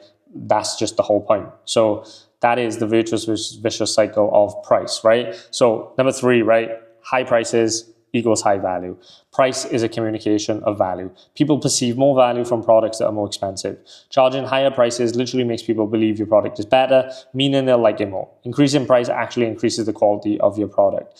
This is what Hormozi did with Gym Launch, where they charged $15K or so for their program, when the highest price everyone else charged was $5K. And Hormozi ended up putting Gym Launch up to $43,000, I think it is currently, if you want to work with Gym Launch. $43,000, right? And they're charging gyms that make 30 grand a year, $43,000, right? $6K minimum up front, and then you can pay like $2K a month or whatever, right? And so they're charging more than anyone else, which just is why they do so well, right? They can infinitely put more money into they can just leverage their cash to invest in getting their clients results. So when you are more expensive, way more expensive than your competitors, it forces your market to think, this must be something different. Your price communicates a lot about your business and the value it provides, so don't be afraid to ramp up the prices. Think, if someone is paying you more, you have more leverage / cash to invest in actually getting them results. And again, run this thought experiment, right? It's just a thought experiment. If I 10x my price a day, what would I have to do to make it more valuable than the price? So that could be like, right, if I increase my price from like 30% to 60%, but then also charge a retainer fee up front, right? What would I have to do to make the value exceed the price? Right? So just do it as a thought experiment. I'm not saying you should 10x your price, but I'm just saying to think of it. It's just a good mental model to operate on that can work in like any business, right? So next we got the art of resonance, right? So the key to creating a Grand Slam offer is resonance. Think of offer and message creation like drilling for oil, right? Certain parts of the Earth's surface contain oil, and the presence of this oil creates pressure. If struck, the pressure is released and oil can be extracted for profit. The problem is knowing where to drill. Like the Earth, the human mind contains pockets of pressure that, if drilled, leads to a psychological release that can be extremely profitable. Instead of using a physical drill, we use words. Using the right words, phrases, or images, we can resonate with the unconscious mind of the market and create massive action. So this is kind of how I look at creating messages and offers, right? Imagine your prospect's mind or your market's mind is like an oil field, and what you're trying to do with your marketing and your offer is to drill down into their mind and hopefully strike this oil. And when you strike it, you can extract it and use that as leverage to get them to buy. But sometimes you're going to create an offer where you drill down and strike, and you don't strike oil, and so you have to come back up and drill somewhere else with a different message. But that's just kind of sort of how like message creation works, right? You're essentially blind, but you're trying to drill for oil. And so this is possible because of something I call latent conditions. And we touched on this a bit earlier, but now I'm going to go into what the latent conditions actually are, right? So latent conditions are underlying psychological, situational, and cognitive forces that a market or niche shares. If you understand the latent conditions of a market and frequency at which they exist, you can create stimuli with the same frequency that will resonate with them, thus triggering action and conversion. Examples of some latent conditions in early stage OnlyFans creators. First, massive imposter syndrome kicking in when they don't get as much subs as they thought, right? OnlyFans creators often seek validation and recognition for their content and efforts. As newcomers, they're still learning the ropes and may lack confidence. Many creators join OnlyFans seeking a way to achieve financial independence and security. They value advice and encouragement from those who have been successful on their platform. They understand that regular posting is key to retaining subscribers, but may struggle with content ideas and time management. The pressure to consistently produce high-quality content can be overwhelming. Using OnlyFans to manifest their potential as a channel an unusual amount of conscious energy. Starting OnlyFans out of anger or negative emotion from terror or mediocrity, right? Oh, their dad didn't love them or whatever, right? These are just examples of some latent conditions in early stage OnlyFans creators, right? And so again, it depends on the actual market segment that you're going after, but you need to think and list these out, right? So we can imagine these latent conditions of frequencies similar to those you'd find created by radio stations. Your offer and marketing message are just like radio. You need to tune them to a certain frequency to find a station. In this case, a station is one or more of these latent conditions. Once a radio station is found, music plays. Once a psychological station is found, action is usually taken, or massive confidence and pain is built. In simpler words, marketing assets that make people feel understood invoke trust.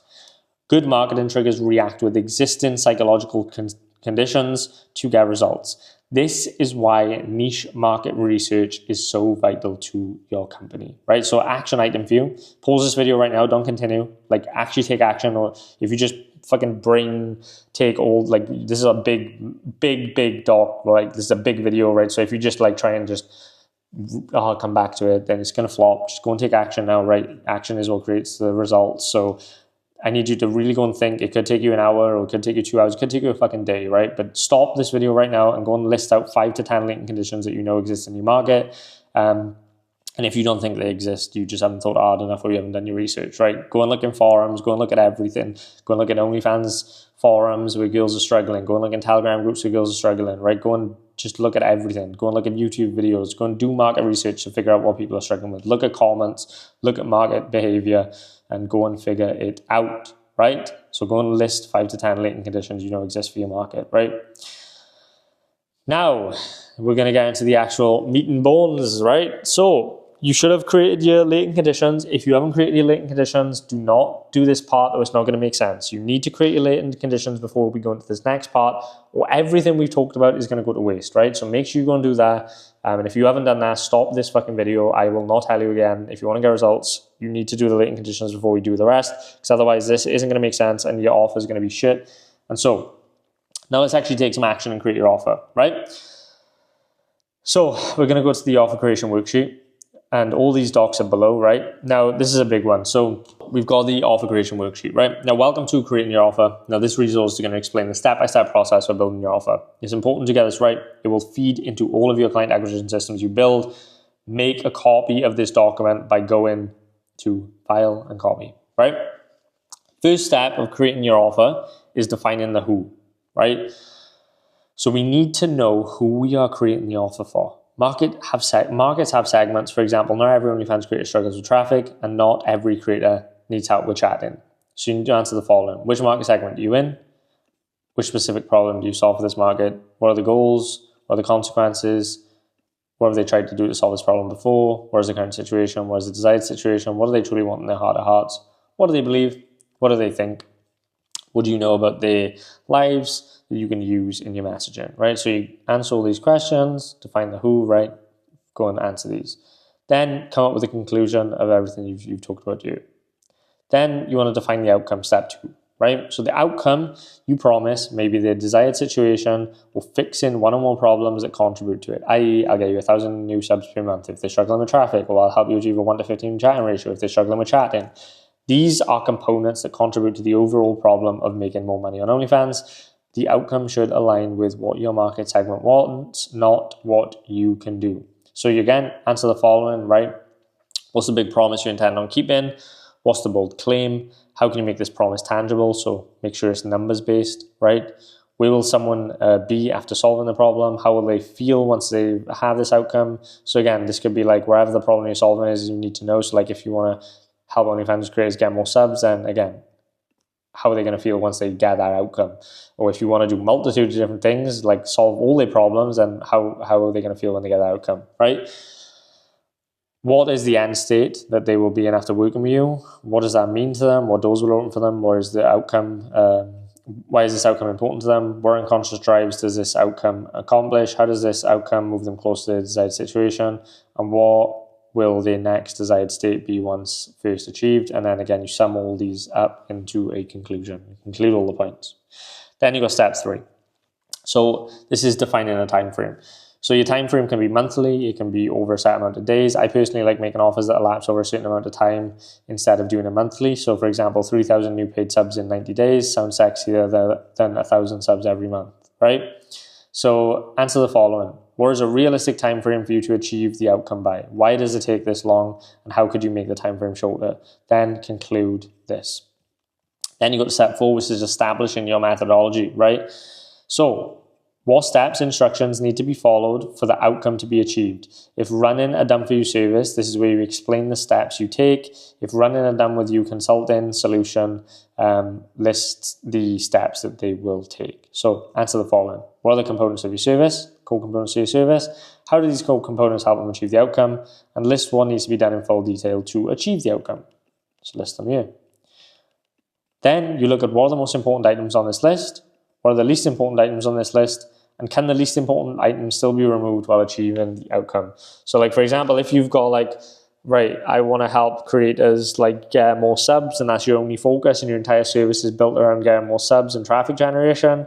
And in here, you've got dating apps, YouTube, IG, TikTok, like you've got tons of different things. Well, some of them can probably be removed because you can clearly, like for example, someone like Jelly Beans Brains has proved that you can literally get a 2.8 million a month with simply Instagram Reels, right? So it's like, can they be removed? And should they be removed? Because again, simplicity is our skill. So you don't want to be focusing on a million different platforms because again, you're not going to be able to compete with my agency when we're just like focusing on short form content like TikTok and Reels, right? And so, yeah. What's the most important items on that list? What are the least important? Can the least important be removed while still achieving the outcome? So yeah, you could remove dating apps while still achieving the outcome because Reels would work. But again, it's going to be to your particular skill set. So if you're really good at dating apps, for example, which no one really does anymore, so I highly doubt it. But like, you know, if you're really good at dating apps, then you might want to remove Reels and TikTok or vice versa, right? Then redo that list. And make each step simple, so no more than 6 to 9 words each step. And then can these steps be understood by a 10-year-old? If not, make them more simple. Then step 5, creating factors of value, right? So factors of value explain why your methodology works and why you should be the person to execute or help them execute on it. Anyone could compete with Molosson by presenting the same methodology, but it's how we do it that matters. So remember, when you're creating factors of value, right, all you're doing is building the staircase that the person can climb to bridge the gap. They want to see how they can do it, right? They want to know how they can, they want to see that it's actually possible to do, right? And so to do this, next you need to list every obstacle, objection, or problem associated with each item on your methodology the prospect might have. So you've done the methodology, now list every obstacle, objection, problem associated with that. So anyone can present a methodology to a prospect. What's important is for the prospect to believe that the methodology works. And they'll only believe it works if they don't associate any major obstacles with it. For example, in Molosson's methodology, we could add the item, make 3 TikToks per day. You need to predict what problems, obstacles, objections will be associated with the items in your methodology, and then create value by explaining how you solve the problems and overcome these obstacles or render the objections obsolete. So an example is like I said, making 3 TikToks a day. Immediate problems that spring to mind. I don't want to make the TikToks. I don't know what TikToks to make. I'm bad at making content. I don't have the time to make them. I already do this and don't get any results. So to create factors of value, you simply just invert these problems into solutions. So for example, if you take, I don't know what TikToks to make. Our creative team specializes in market trends and will develop a tailored content strategy for you, ensuring your TikToks are engaging, relevant, and optimized for your target audience, right? I'm bad at making content. We offer a professional content creation team, blah, blah, blah, blah, blah, right? You get the point. And so these are like the factors of value. So all we've done is just inverted these problems into solutions, right? And so another example is, in our methodology, we are telling the creator that we're going to implement a fully managed 24/7 chat in service. Immediate problems that spring to mind in the prospect is, maybe they're thinking that it has to be them, that they have to chat 24/7. And so we're saying, no, we're going to provide a team of expert chatters. And so then maybe they're worrying about I'm concerned about like the quality of interactions if I'm not handling them myself. And it's like, no, that's fine, because our professional chatters are not just like random virtual assistants. They're trained in advanced sales and engagement techniques to maintain high quality conversations, right? And so like, okay, or maybe they're worried about maintaining the personal touch. It's like, okay, well, through in-depth questionnaires that we're going to send you, we actually learn to mimic your communication style, ensuring all interactions are seamless and your subscribers remain unaware of any change. Or if they don't have any subscribers, then you can explain how it doesn't really matter, right? Because your subscribers don't actually know what you sound like, what you speak like. So that's just your paradigm that you think it could be wrong based on what you see, right? And so again, these are all the problems, and these are all the solutions, because we've just inverted these problems into solutions to create the factors of value. So this is how value is created. The outcome and methodology are important, but the factors of value make it feel real and possible. Now it's your turn. List the items in simple form in your methodology below. The important ones, less is more. And I would recommend you do these. Like, I would recommend you pause the video at each step to do these. If you don't want to, then at least go and do all of this after the video and come back to the video when you're stuck, right? But just make sure you do it, right? So list out all the items in simple form from your methodology below. The important ones, less is more. Now list every problem, obstacle, concern, or objection that might arise from each item, and then engineer the solutions to these problems, obstacles, concerns, or objections. If you don't have any solutions, just imagine what they'd look like if you did. Next, explain the solutions in terms so simple that a 10-year-old could understand them. This is literally how we built Molossom and turned it into a value powerhouse. If there are problems or obstacles you feel you can't overcome but you know exist, it's time to get learning and adapt your product and service. Note, stay in your lane and don't take it too far. If you're an OnlyFans agency selling chatting services, you don't necessarily need to source English native sales talent. However, if you did, your offer would be 10 times better. But remember, this is all in balance. Example, Molossom makes traffic generation easy, but doesn't do any agency-dependent traffic. The things seem and feel more valuable when they solve mini obstacles and problems that prevent us solving a macro obstacle of a problem. After all, a big problem is just a collection of small ones, right? So next, ask yourself, what can you trim away to maximize profit and value while maximizing operational costs and drags? While minimizing operational costs and drag. Think 80-20. Where 80% of the value is coming from, keep that, right? So wherever 80% of the value is coming from, keep those things, right? And so, you know, if it's not coming from having English chatters, then just don't worry about it. Or if that's above too far ahead in your lane, then don't worry about it, right? So again, think 80-20 principle, the Pareto principle. So ask yourself, what can you trim away to maximize profit and value while minimizing operational cost and drag? So where is 80% of the value coming from? And just keep that, right? Cut the 20%, cut the fat, trim the fat, right? Then we're going to reverse the risk. Okay, so we're going to add the safety net. So next we must reverse the risk. The less risky someone sees your offer, the more confidence it will inspire. Offers that have extreme risk reduction are seen as favorable by the market. People want to know if they work with you, they want to be worse off than they were to start, right? So that's all people want to know is, by working with Molossom Agency, I don't want my OnlyFans to be worse off by working with you guys. And so you need to add a safety net or a risk reversal. So people want to know that if they work with you, they won't be worse off than what they were at the start. So risk reversal allows us to do this. We must create a safety net. So to create a risk reversal, answer the following. Do you guarantee that if someone follows your methodology, they will achieve the outcome? If not, why? There are probably further factors of value you need to create. If yes, build out your guarantee. So for example, are you going to offer a refund? Are you willing to go in the red if it doesn't work? Will you work for free if it doesn't work? What will you give them as an apology if it doesn't work? Are you willing to work on a performance basis? How are you aligning incentives? What incentives do you have to actually make sure it works? The stronger the guarantee, the more likely the customer is to adhere to your methodology. Bold guarantees make customers way more likely to do what you tell them to.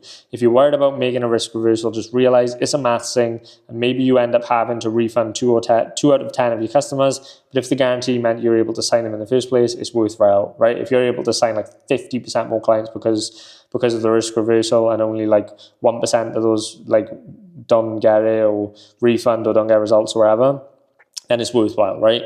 So positioning your risk reversal. Phrases like pay on results, pay on performance, we only profit when you do, legally bound guarantee. That's like the type of phrases you can use, right? And so like you can make a unique spin on these. Again, remember, don't just monkey say, monkey do. So what is your guarantee? State it below. The bolder, the better. Now name your guarantee above on the next page. So example, profuse apology guarantee, or we're out of our mind guarantee, or almost too good to be true guarantee, or kinder than Santa guarantee, or belt and suspenders guarantee, right? Wherever you want to name it, come up with something. So next you got polarize, right? So now we want to exclude certain members of your niche who you can't help, right? So it depends how broad you go in, right? If you're just going to be signing everyone, then this bit doesn't really matter that much. But if you're going after a particular market segment, which like, again, I would recommend just so you can prove a process first.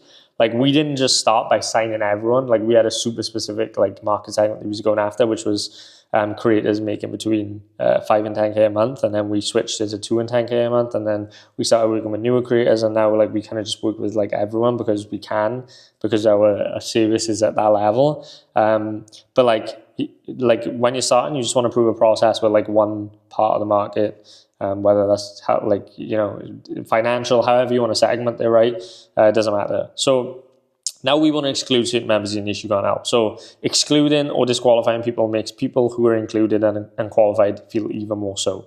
So answer the following. Who can't you help? So for example, if you are not confident and you can't help creators making, like, if a creator comes to you and she's making 100 grand a month and you just know you can't help her, then don't take her on, right? That should be in your offer, particularly so you disqualify them, and that makes the people who are qualified feel even more so, right? So who can you help? Who's the outcome not for? What mindset would someone need in order for you to not work with them, right? So if they're not willing to put in the work, for example, then if you're not willing to put in the work, then we're not going to work with you. Simple as, because it's a partnership, not a dictatorship, and we're not going to do everything for you, right?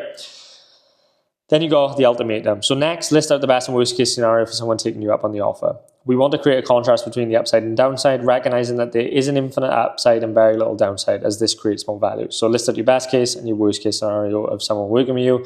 And here's an example. This is an example, may not be our actual offer from the Lawsome. So best case scenario, right, is you can either implement our full service management and growth strategy to gain a minimum of 500 new paid subscribers each month over a 180-day period, or achieve substantial increases in your monthly revenue and enjoy freedom to focus solely on content creation while we handle every operational aspect of your OnlyFans account. Or the worst case scenario is you can implement our strategies, and if they don't result in the promised subscriber growth, you will not pay anything. Furthermore, we will compensate you $1,000 for wasting your time. Additionally, you will receive 6 months of complimentary consulting to continue developing your platform. In this scenario, you effectively net $1,000 and retain access to all our proven systems for free.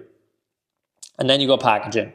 So positioning your assumptions, right? So now it's time to reposition your product and service against the assumptions of the market. Think, people don't buy chocolate bars, they buy a gateway to temporary bliss. Some examples, right? We're selling marketing consultancy services in the Lawsome, right? That's literally what we're doing, right? Just for OnlyFans creators, we're pretty much selling marketing consultancy services, right? Or marketing and management consultancy services, wherever you want to say. But packaged looks like this, right? We are selling a proven initiative designed to build predictable and profitable subscriber acquisition systems within your OnlyFans account. Or for example, if we look at a more broad market of health coaching, I'm selling a diet and workout plan. Packaged is I'm selling a new, easily followed lifestyle that will guarantee you lose 30 pounds in 6 months, right? And so you can use metaphors to create packaging, right? So like, for example, lead gen done for you ads. We're selling Facebook ads and funnels. But packaged, we are selling an ocean of infinite appointments and a fleet of fishing trawlers to fish it 24/7 for your business. Or if you look at e-com email done for you marketing, right? We are selling Klaviyo automation and templates, but packaged, we are selling an endless conveyor belt of qualified traffic to your store, right? And so these are all examples from broad markets I picked out just so you can really like truly understand it and contrast it with like our market and what we're doing, right? So answer the following. If you brought it back to bare bones, what are you actually selling? So that's going to be the key thing, right? You're selling Facebook ads, you're selling a course, are you selling services, are you selling traffic generated services, you're selling chatting services, you're selling just management, are you selling motivation? Doesn't matter, right? All broad examples, but just bring it back to bare bones, what are you actually selling? And the above answer likely positions you in the same way as everyone else. And then you want to answer the following. How do you make this sound sexy and in alignment with what they want in as few words as possible? And now we've got pricing, right? So let's decide on a price for your offer. So you need to answer the following questions. What's your competition charging for a similar outcome? What's the outcome you're promising worth to someone? What are they going to be willing to pay for it? At which point does price exceed value, which is obviously a bad thing? And what do you think the outcome is worth in monetary terms? What are you going to charge? If you 2x your price, what value would you need to add to justify it? If you 5x your price, what value would you need to add to justify it? And if you 10x your price, what value would you need to add to justify it? If you're unsure as to whether or not your newfound methodology and factors value will actually achieve this outcome, make sure your pricing guarantee isn't structured so you'd enter the red zone or just consider a pay-for-performance model with a small upfront fee until you've proven a process. So if you're brand new and you haven't proven a process and you're worried that your methodology is actually going to get results, then offer just a guarantee so you can get some reps under your belt and actually prove a process, right? The last thing you want to do is fuck someone over for no reason and ruin their OnlyFans because you haven't got the skill, right? That's selfish. We're not in this to scam people, right? Because that's effectively what you would be doing. If you're unsure whether your newfound methodology in fact is value will achieve the outcome, then literally just offer a pay-for-performance model. So, okay, cool, you're already making $4,000 a month, OnlyFans creator. We're only going to take 30% of anything above that $4,000. So we're not going to touch the $4,000. We're only going to take it on top. Or look, we'll do 20% for the first 30 days or the first 45 days, and then we'll do 50-50-50 if you're happy with the service, right?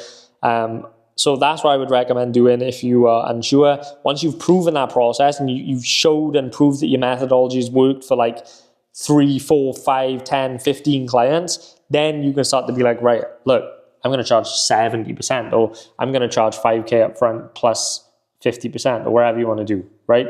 There's tons of different ways you can get creative with it. And so you could charge 30% to subs, 60% to chat-in, wherever you want to do, right? So there's that.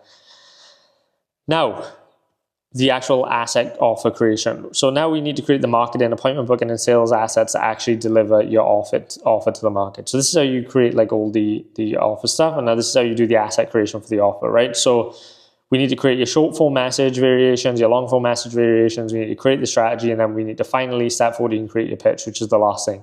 So if we look at the offer asset creation sheet, this is a resource that's going to help you configure the tangible assets that present your offer to the market. We're gonna create multiple messages on one pitch. We create multiple messages so you have multiple angles to test when you start building appointment booking systems, right? Remember when we talked about the oil example, right? Like sometimes you're gonna drill down and you're not gonna hit oil, and you have to come back up and dig somewhere else, and you're pretty much just blind looking for oil, right? So we're gonna need to create multiple messages and one pitch. We create multiple messages so you have multiple angles to test, and it's going to be the same with your ads. You want to test multiple marketing angles when you start building an appointment booking system. When you come to build an appointment booking system in sales, you can call on this work to create your copy, your scripts, your ads, etc. Right? So short form message. Your short form message should say what you do or summarize what you intend to do, and it should be delivered in the fewest words possible. Less is more here. Right? Remember we talked about like make America great again, or make modern millionaires, wherever it is, right? At present, you won't know what the best messages are, but you will after testing them. So important points, keep it short, focus on the end result, keep your action focused. It should be easily understood and repeated. Reverse engineer the latent conditions of your market and write what they want to read, not what you want to write, okay? Now, before you try making your own, here are some examples. Molossom, become a viral influencer, consultant.com, which is Sam Evans, achieve 7 figures then, Amazon, the Everything Store, Facebook, connect with people you love, all these different ones, right? So, during World War II, dig for victory, Trump, make America great again, Andrew Tate, escape the matrix, right?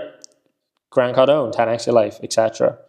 So, don't copy our messages. If you do, you'll just be helping us, not yourself. Use the latent conditions you wrote down earlier to create 15 to 20 short form messages. You cannot create winning messages out of thin air. You have to start with the latent conditions, the psychological, situational, and cognitive conditions of your niche, and reverse engineer what people want or need to hear. So go and do that, right?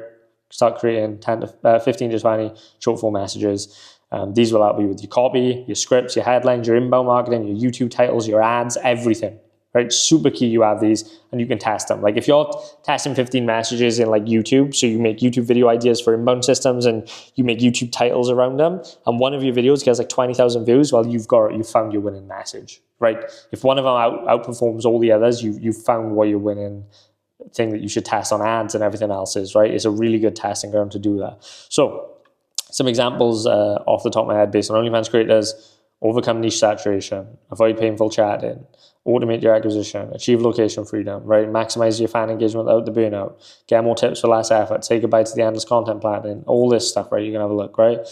In what you're truly worth, blah, blah, blah, blah, blah. Focus on your creating while we handle everything. So long form message, right? The long form message gives people a high level overview of your overall offer. It should explain who you help, the end result, the time frame, alongside the name name of and details of the risk reversal you're proposing, right? It can also contain your polarizing message or a message to set 1 to 2 core expectations. So important point here, keep it short, right? 1 to 4 sentences, the less the better. Focus on the end result, describe, don't discuss the how, so keep it vague.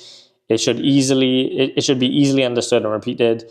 Reverse engineer the latent conditions of your market. Use words that display extreme confidence. Don't be afraid to bait and switch people a little if you can generally help them. So I'll give you an example, right? Like with our coaching offer, we'll say like it's pay on results, right? Because our offer is super strong, and like it is technically pay on results because obviously if you don't get results then you don't pay us anything. But it still requires you to pay up front to actually get access to our help. And so like if you need to do that to convince someone to buy your product and service because you know you can actually help them, then that's fine, right? Because you can still solve their pain, which is the main thing, right? But don't use this unethically if you actually can't solve their problems. Like I said, you want to do something that's more like, working for free or, pay on results, actually like pay on results, for example. Especially in this industry, it's easier to do that anyway, right? So then as well, another important point is obviously stretch the guarantee to create big perceived incentives and risk reversals. So just stretch the guarantee, right? Make it sound really good. I'd rather have a lot of sales calls with objections than none at all, right? In example 2, all we had was a refund guarantee, which was obviously, we'll send you $1,000, which we're going to get into. So examples, here's our agency example. Do not copy this as it will not work for you and you'll just be helping us, right? So Awesome Consulting, we guarantee to add a minimum of 500 new paid subscribers every single month. And by the way, this may not actually be our current offer that we're running right now as well, just so you know, right? This is just an example that I used when I was creating this doc. So here's an example, right? This is not like our actual current offer, right? Especially by the time you're watching this video, it could be completely different. So we guarantee to add a minimum of 500 new paid subscribers per month within a period of 180 days. If we fail to meet this target, you won't pay anything and we will bank transfer you $1,000 for wasting your time. This commitment is upheld by our legally binding agreement, ensuring we deliver substantial growth to your monthly earnings. So now you're going to draft 4 to 5 long form messages like this to test in your acquisition below, right? Now, the strategy. So your strategy explains how you achieve the outcome and why your way works. So strategy equals the items on your methodology that you should have already done, plus your factors of value associated with them, which you should have also already done. Now, your strategy can double up as the terms or expectations for your guarantee, and it's important to have one, especially if done with you or do it yourself, as it sets the precedent for what someone needs to do, aka the deliverables, makes your product, service, and offer tangible because people need to see it, right? So like if, for example, you're like, look, you need to create like 3 TikToks a day, that is like a do-it-yourself kind of thing, but it's kind of done with you, I guess, because we're going to send you the TikToks to help you. So that's technically done with you, right? So like if you're saying 3 TikToks a day and this is what we're going to help you do and this is how we're going to help you do it and we're going to do this, then that's the methodology and the factors of value, right? And so that way, like you can, your strategy can double up as the terms or expectations for your guarantee. And again, it's important to have one, right? It's important to have a strategy because it sets the precedent for what someone needs to do. So they now have a clear path and that work ethic isn't going to be as much as an issue because if they don't do the things, then they're not going to trigger the guarantee, they're not going to trigger the outcome. So now they need to work to do this thing. And that way they're either going to get their desired outcome or they're going to get wherever your guarantee is, right? And so step 1 for the strategy is list the core items people will care about in your methodology. So you don't have to include like your entire methodology, list the core items people will care about. Then step 2 is next to or under them, add value by solving perceived problems and obstacles with each item or step you are proposing.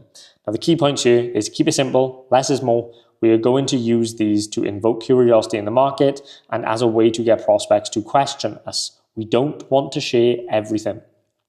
Examples of Awesome Consulting, if we're fulfilling the long form message example. So our strategy, right, is firstly traffic. So we're going to utilize and implement our proven viral organic content infrastructure. And you're also going to get access to industry leading creative directors who will guide you with content creation for social media. Then we're going to focus on conversion. So once we've figured out the traffic, we obviously want to convert that traffic. And so we're going to do this, we're going to do this, we're going to do this. And then once we're able to convert and we're making money and we've got chatting on your account and everything's going well, then we need to retain those subscribers and keep the retention high so we can continue to get paid for our efforts, right? And so the churn isn't 100%. So to do that, we need to do this.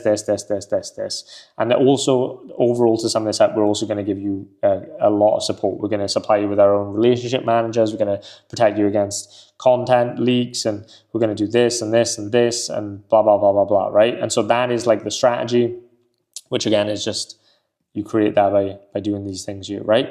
And remember, keep it simple, less is more, right? We want to be vague, right? We do a lot more than this, but this is the strat.